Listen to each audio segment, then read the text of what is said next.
balelo ezali mokolo nzambe atia part oyo tokokusalaka liboso na ye bien aimé tozalaka ntango na semaine tozalaka na misala tokendeke mais mokolo ya lelo ezali mokolo mpona nzambe po te bakokumisa ye ntango nyonso amen tozwa bible na biso tokokabulana ezali partage tokopartage na mokanda ya Luc na mokanda ya Marc.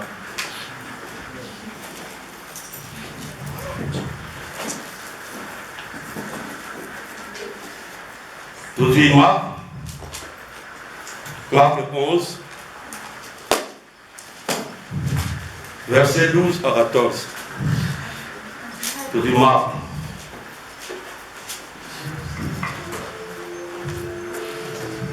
Marc 11, verset 12 à 14.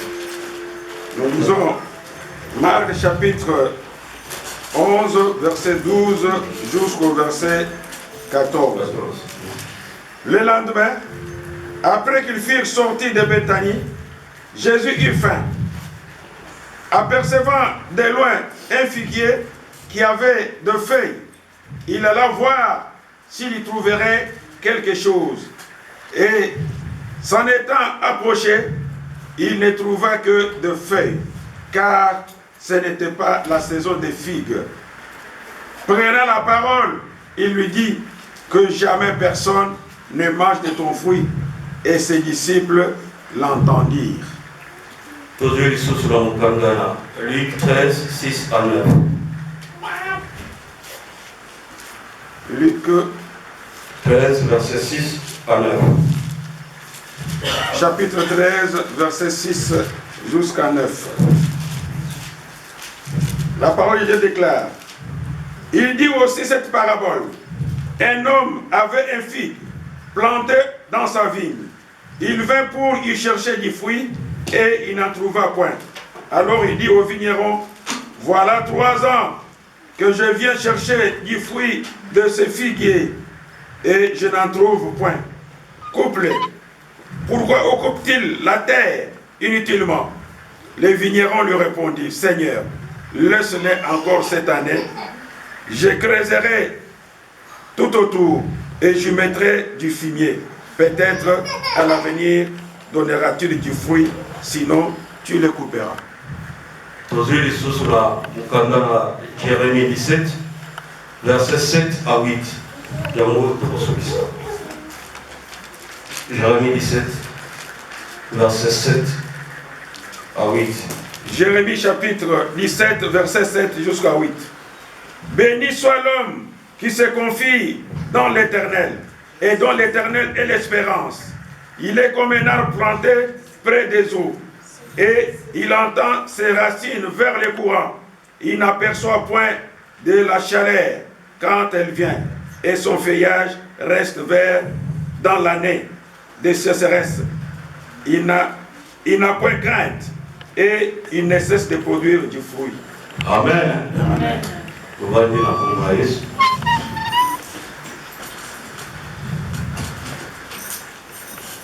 Bien-aimé, awa na mukada la Jérémie utotanga na suka. Béni soit l'homme qui se confie dans l'Éternel.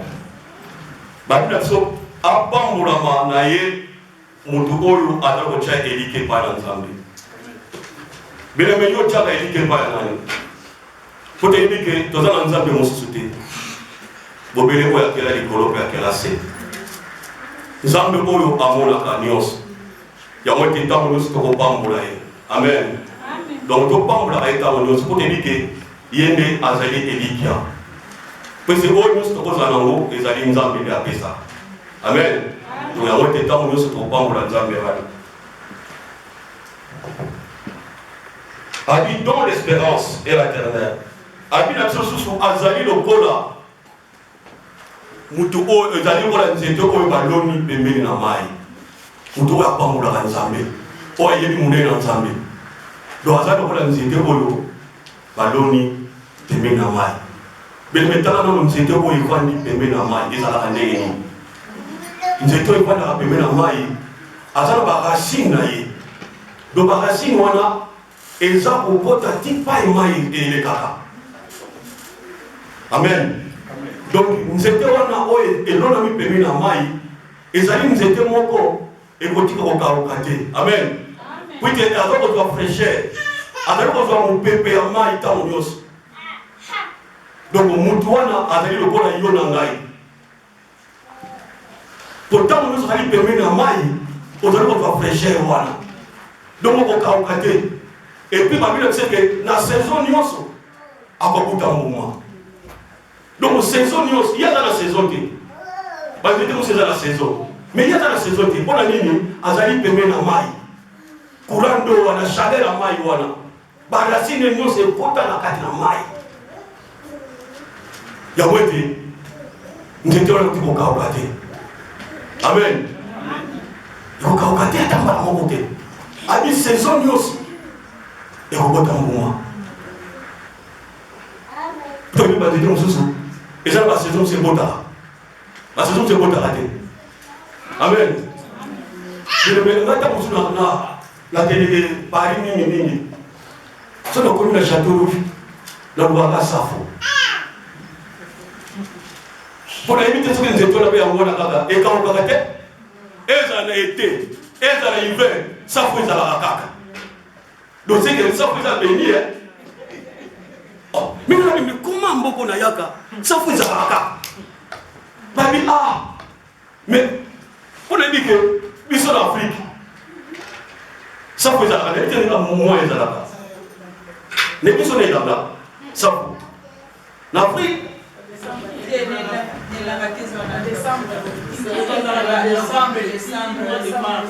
Qui n'a pas ça? Mais c'est quoi la France? Ça peut s'y arrêter. Cameroun, Togo. Donc c'est que nous étions les papes là-bas. Donc ils ont la saison. Donc c'est que nous étions là, on a besoin de kilo, on est donc ils étaient à Sapo. Parce que la saison, donc c'est qu'il n'a pas dit. Donc on a ça pour pas pour regarder. Donc chaque jour donc et on va la safu pour na kuna atwa safu za makati. Amen. Donc c'est que nzeto les a bénis. Nzeto les a eva na pembe na mai. Pour moi il va être c'est par ensemble. C'est la parole de Dieu. Mutu kwa avanda ka pembe na mai. Azali mutu azako kama malwa ensemble. Amen. Donc safu ayo kama malwa ensemble. Ya wana za bénis. Amen. Donc continuer sikoyo na marque totalement.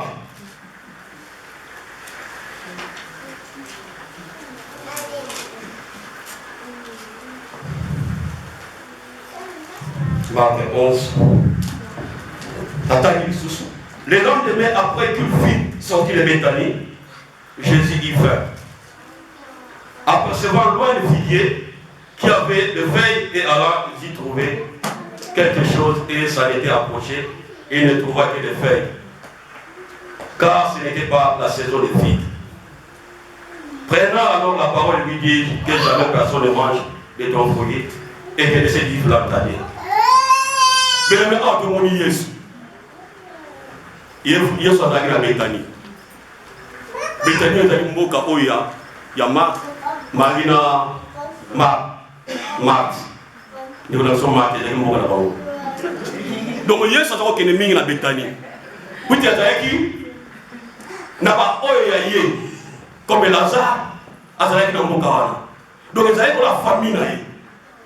Alors qu'il a Béthanie pour la minique. Puis il y a dit tant on se va dans l'olinga, pas pour moi. C'était Jésus a dit qu'il est à Béthanie. Alors, dans la Béthanie, ils allaient qui m'ont sur la tombe, il fallait acquérir dans Jérusalem, dans le temple. N'a pas eu pour le naïe, n'est à temple, n'a pas eu pour le naïe. Babimi na tombe, voilà. Abani Bokende, Ayo Kinza. Yesu peut être pour la montre, voilà, il a été. Adam Banza, quoi, c'est 100% d'abé, 100% homme. Donc, Adam a vu que Kata Batou, donc Adam est connu. Na tombe, voilà, 6 heures. Donc c'est qu'il y a la Kinza. Maintenant, 6 heures, na tombe à Bimi. Yesu ayo Kinza. Je sais que, et pas y a là qui a Zaki Nanzala. Amen. Apusani. Nabaeko. Amoni Monsika. Nous étions affiliés. Belmen nous étions Oyo. Et je le black à me révéler. eza nzete moko ebotaka kaka na Égypte ou bien na Canaan. Na désert ebotaka te. Figuier oyo eza nzete moko soko yoloni yango esala plus ou moins 3 ans. Après 3 ans, ebandi kobota. Nobota bango. Ezala pe ntango mosusu osala deux fois culture na yango. Alors Yesu na tongo wana ayoki vraiment nzambe. Po azalaki motu. Apusani amoni na mosika figuier penga oh etelemi liboso.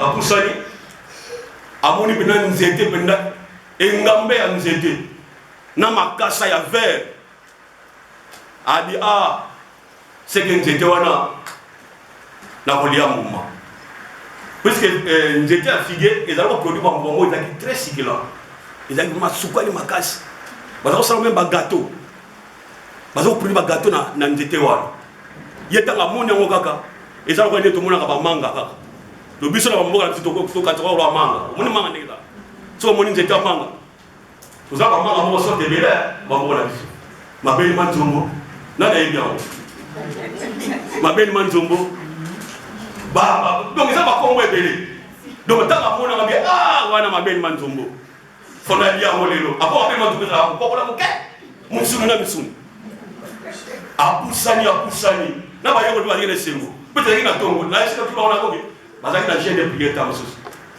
po ya kinza tongo ta tongo c'est que bazaki na chaîne ba pusani akoma boy nzete makasa batala kati boy eloko ezate likamuni no tozomona yesu akasa tomona bien kali po atuni pierre eso tomona ba tozomona oh mais seigneur tomona mais ndenge nzete oyo ezala makasa mais fruit ezate yesu a dit mais nzete ezo kamusa biso azolakisa to problème makasa ezali mais fruit ezalate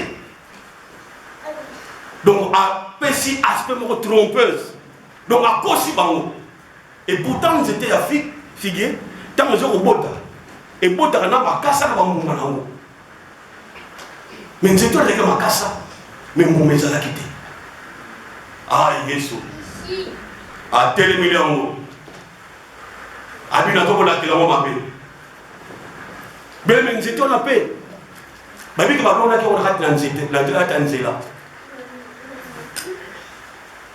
mbutu alonaki yango bayebi te puisque nzete wana ezalaki bien public taka eloko balona na nzela toza komona nini tozokenda bainterna banzete bamanga balona bandenge mpo moto alona waza te donc okobuka no ndenge olingi nzete wana mpe figuier ezalaki ndenge wana donc balona yango ebotama yango moka na kati ya nzela donc motu nyonso akoya ezala bandoki ya mboka wana soki baye baza kolia kaka bafrui wana balinga mpe balia bafrui wana mais eloko ezalaki te seigneur atelemeli yango abi ndenge yozala wana olakisi biso ke yo nde ozali nzete okobekisa mbuma mais tomoni mbuma te kati na yo biso tozali na posa tolia bafrui na yo mais nazali kolaki mabe donc na kati na yo mbuma ekobima lisusu te amen donc nzete wana ndenge eza wana donki tala kaka nzambe sasi alobi ati alobi na nzete est ce que nzete okobota lisusu donc alakisi vraiment ke eza nzete eza na misuni eza na makasa oyo ya vere ya minene wana parce que nzete ya figuier ezalaki nzete moko beni amen po tomoni même na jardin d'Éden ntango Adam et Ève basumuki bakende kozwa nini bafe ya figuier makasa wana donc azali na makasa moko monene yango basalaka bilamba na nzoto mpo base couvrir donc c'est que yesu amonaki makasa minene wana na kati ya nzete wana azalaki sur ke manguma eza na kati na nzete wana mais ezalaki loka makasa pamba donc alakisi bango ke ngai nazali nzete ya figuier mais naza na nga na eloko te. Amen. Et nous avons dit, nous avons mon amour. Nous avons vu, nous avons mon amour. Nous avons mon amour dans Nzambe belé. Nous avons ça dans Nzambe. Nous avons mon serviteur de belé. Nous avons mon amour dans Nzambe. Nous sommes dans l'église. Nous avons même la prophétie. La carte de l'église. Nous sommes dans ma cause. Nous sommes dans la sous ma serviteur de bien et belé. Nous sommes dans le secteur de la battre. Nous sommes dans la délivrance. Mais bien aimé, où est-ce que dans ma casa? Et là, on va dire la fille.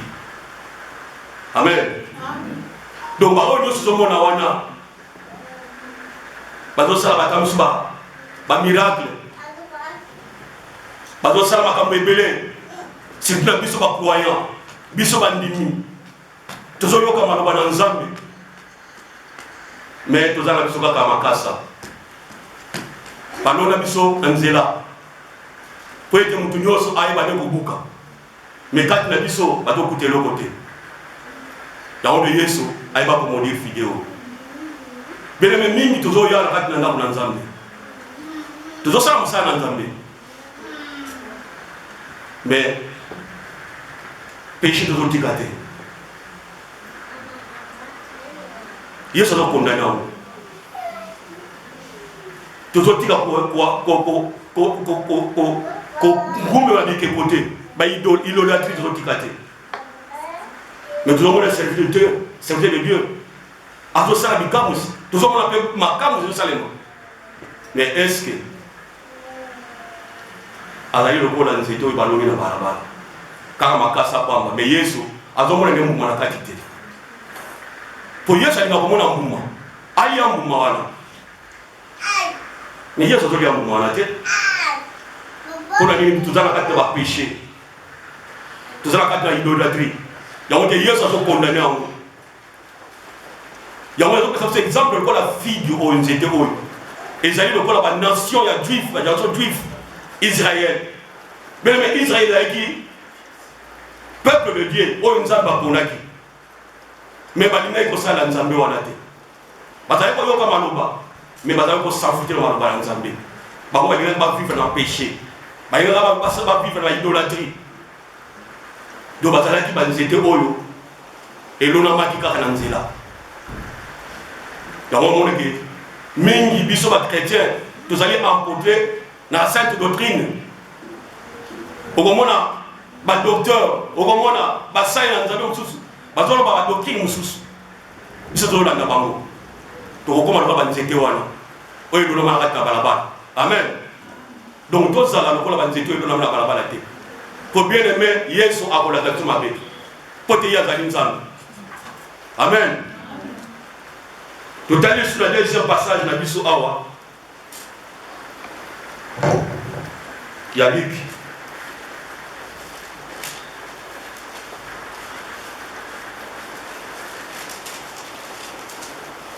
Il est venu dans la musique, il était vraiment le but, le mot est retard, donc il a vraiment un peu fatigué.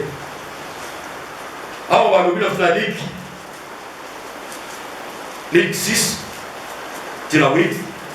Il dit aussi cette parabole, un homme avait un figuier planté dans sa ville, il vit pour y chercher des fruits et il n'en trouva point.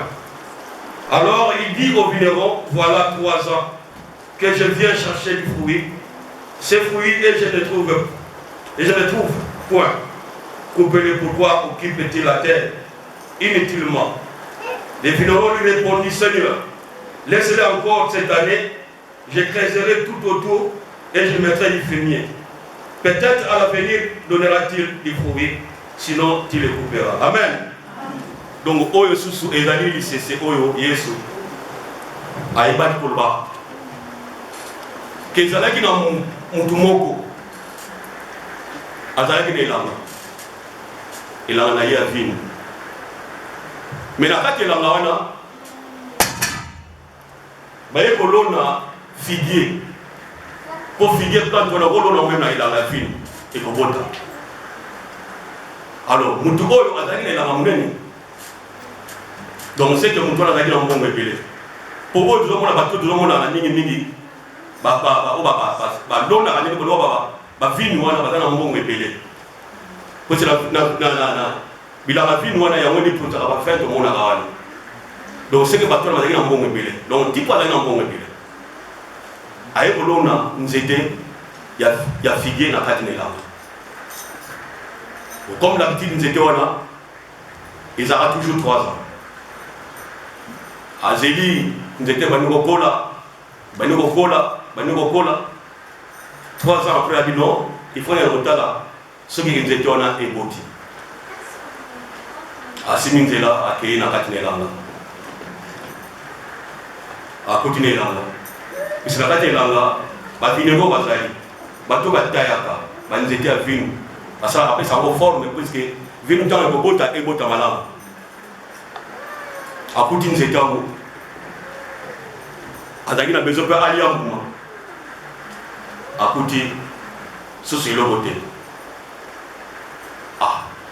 Mais 3 ans mobimba na zeli po ete nzete ebota mais ezobota te comment. Binora bine patron zela nano moke nayeba kobongisa yango lisusu peut-être mbala nsima ekobota adime akoko vanda kaka boye te azoutilize mabele pamba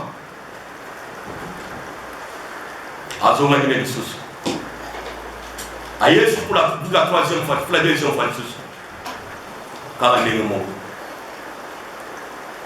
Bien aimé, nzete oyo elonami na bisika banzete oyo ebotaka vino wana. Donc il faut produire, mais ezali koproduire te nzete oyo adime mpona nini nzete oyo evandaka kaka malamu kutokata yango vino oyo yeyabi te mokonzi na kotia fime. Tomoni ete na bamboka lokola Europe awa bayisa mingi fime même biso na mboka na biso abino nzete oyo afana tia fime alongata mosusu tomona basalite oyo todwakaka na bapoubele banini atia yango pembeni po ete eyeba susu koproduire.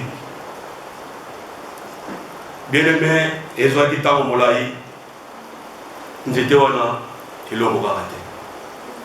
Amen. Donc nzete eloko te. Donc kolo elanga mais auna désespoir. Sikola na lona na mongo oyo boso na lona mibali to misaki. Ekozala ndeni. Le sera ba yala ngaka le nyonso donc eloko ezate. Donc epesaki mawa. Epesaki kanda. En fait ayeba kokata nzete wana. Alléluia. Bien aimé, elanga ya vin na Ancien Testament ezali elanga na Nzambe. Ezali lokola nde tosangana boye. Ezali temple ya Nzambe. Bien aimé, Nzambe atie na kati ya elanga na ye. Puisque image oyo tozala kozwa wana ya nini